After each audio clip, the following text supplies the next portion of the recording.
Good afternoon, Brandeis University graduate class of 2024. I congratulate you on the singular milestone that we celebrate today, but I know that this is only the beginning of the accomplishments that you will accumulate in the years ahead. I say that because you are part of a tradition of excellence, burnished by numerous individuals of stellar character and outstanding ability.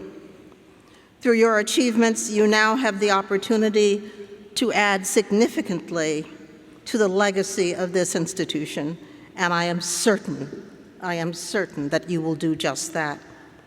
Standing before you today, I'm filled with wonder and gratitude.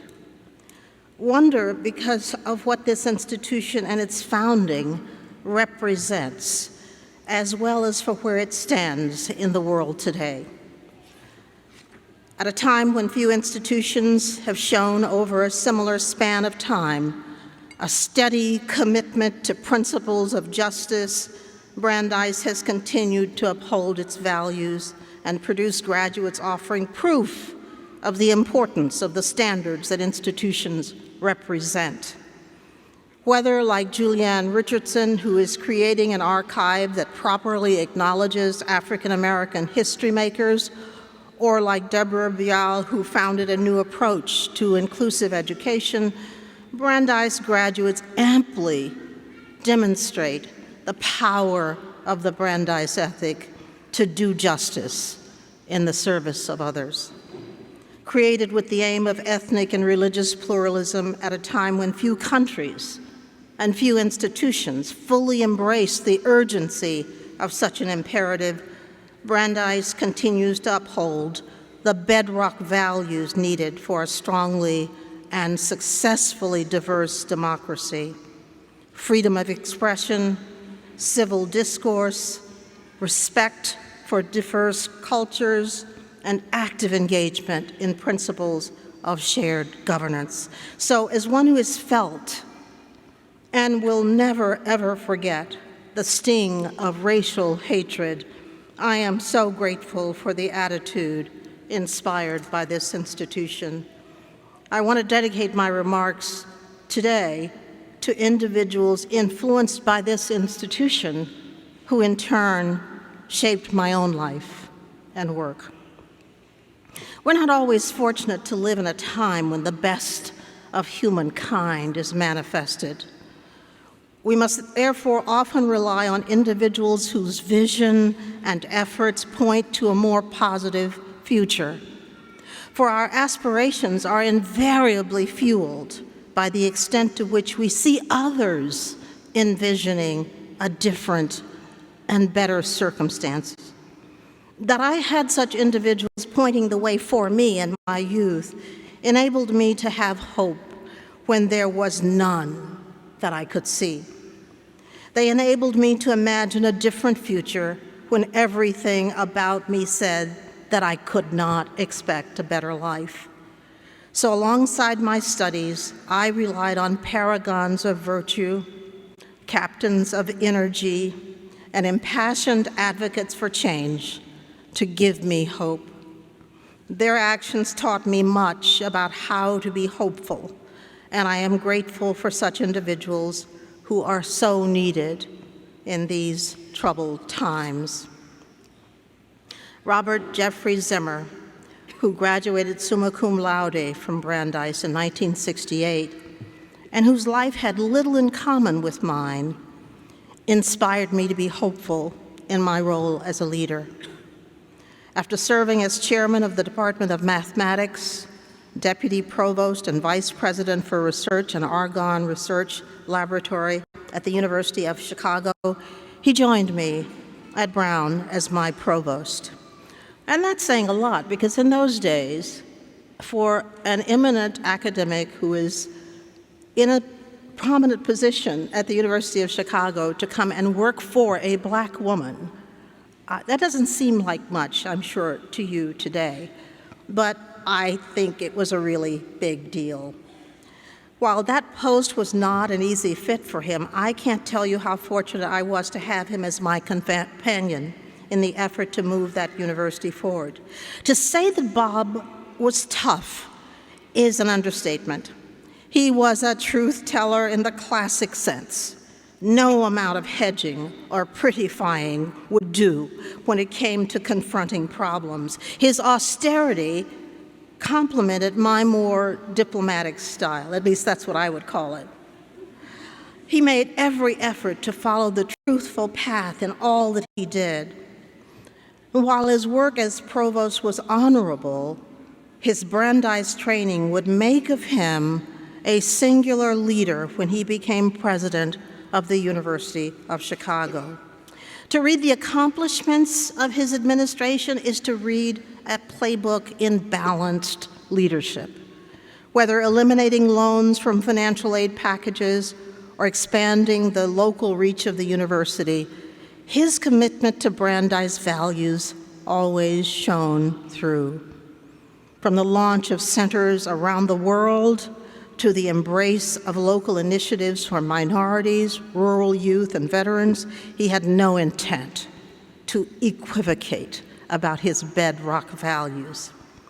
He led a process which resulted in the so-called Chicago Principles that demonstrated the importance of and commitment to freedom of expression. These principles were subsequently adopted by scores of institutions. Now, some have criticized these principles and Bob for his strong support of them, but the Bob Zimmer that I knew could not be shaken by criticism because, after all, he encouraged it. I am so pleased that Brandeis acknowledged his historic importance with an honorary degree. As for me, I learned from my work with Bob how much I could, as a leader, benefit from colleagues very different from me. There was little similarity between my background and Bob's, but in the end, that was almost of no consequence. Who he was at the core of his being mattered most, and in that sense, I was grateful to work with him. In our nation today, we continue to struggle with what it means to share a country with individuals and groups vastly different from who we are, from what we want, from how we believe, and from how we see the world. Yet if we are to survive as a nation, if we are to thrive as a nation, we must come to value the role of difference in exploiting the rich reservoir of knowledge and perspectives available to us. We can best achieve that with a conscious and robust process of opening our minds and hearts to others. Bob Zimmer was not like me, but he was a friend and colleague from whom I learned a good deal. He would never have tried to be the president that I was, and I would never have wanted to be the president that he was. But together, we afforded our universities and our students models of the many ways in which one may be different and still serve honorably. My students persistently inquire of me the formula for advancing successfully in one's life and profession. Since my own path to leadership has been replete with cul-de-sacs that unexpectedly open paths to growth, I find it hard to relate to the idea of a predictable course to success. Ever since reading Michel de Montaigne, I've been taken with the accuracy of his reflections on human nature. I agree with him that we are by nature subject to change, and that the omnipresence of change around us makes predictability all too difficult to achieve. Hopefulness lessens the pain of uncertainty and impending doom, and facilitates continued progress toward solutions. Now, I was born at a time when the country effectively organized its policy and actions around the inferiority of blacks and other races and cultures. While it's taken more than 2 centuries to come to terms with this legacy, many would agree that we stand today on the precipice of reverting to hatreds and violence reminiscent of the dark age of discrimination. We can never be certain of an ever-positive trajectory of change, nor can we be certain that intelligence, fairness, and respect for others will predominate in every period. But because of your dedication to knowledge, alongside your commitment to justice, we can be more hopeful that we will have the leadership needed to continue on a path of improvement. I could not be standing here today without the individuals who, although it appeared otherwise, believed in and fought for a different future. Confused about the segregated world to which I was consigned until I was 18 years old, I found in these individuals a way to believe in a future I could not see. You all have the power to influence others who cannot see a hopeful future by seeing your intelligence and tenacity, your conviction that you can make a difference, your unwavering attention to what is good and just, and most of all, your commitment to care about others. They can plot a course for their lives that is not only well-informed, but that also embraces the privilege of hopefulness.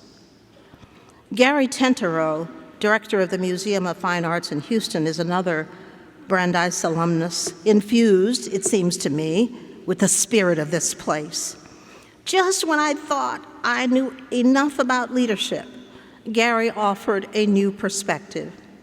An art expert, it's so easy for him to circulate at the most economically privileged levels of American society. We met across a chasm of difference. We both grew up in Houston. He in the wealthiest area and educated at Bel-Air High School. I in the poorest area in segregated Fifth Ward and educated at Wheatley High School. And now, years later, we work together in friendship. Under his leadership, the museum generously serves the broadest possible public. From the selection of touring exhibitions to curating special exhibits, Gary is intent on including the arts and cultures of the public the museum serves. Because this Brandeis graduate embraces fully the commitment to social justice and inclusion and works tirelessly to bring it about in the realm of fine arts, Houston is becoming the place that as a child I hoped it might one day become.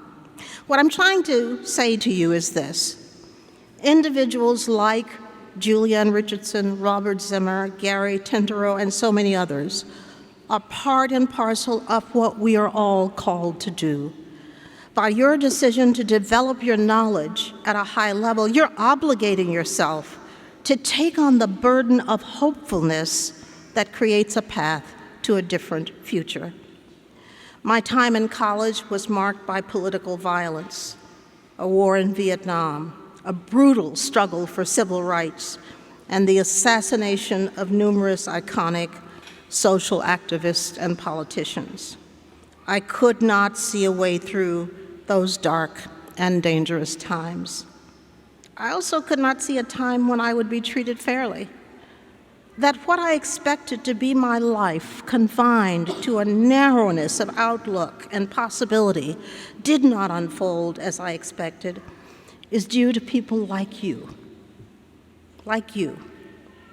who had the courage of their convictions and the determination to provide opportunities for others.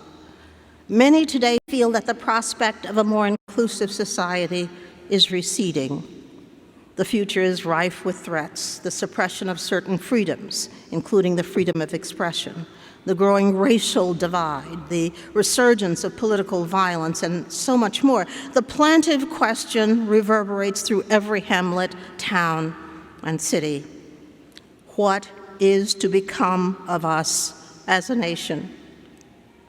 I see the answer to this question in the hopeful way that Brandeis organized itself as a university. I see possibilities in the way Brandeis inspires all of you. Each of us is called on to defend the principles that undergird our freedoms. That is, in every feature of our work and our lives, we must uphold a commitment to fairness, inclusion, and justice. Anything less is to accept the worst of all possible worlds. So I ask that you, as you go about your lives, you remember that you must lead with hopefulness. Your exceptional intelligence and achievements will cause others to look to you for inspiration and guidance. You can only do justice to both if you're engaged in the effort to combat hopelessness. What will they see? Not only in the way you work, but also the way you live and care for others. I pray that what they see is meaningfully aligned with the values that are so clearly represented in the founding of this institution. Congratulations to you, and may the same hopeful values that drew you here always, always guide you in your life and work.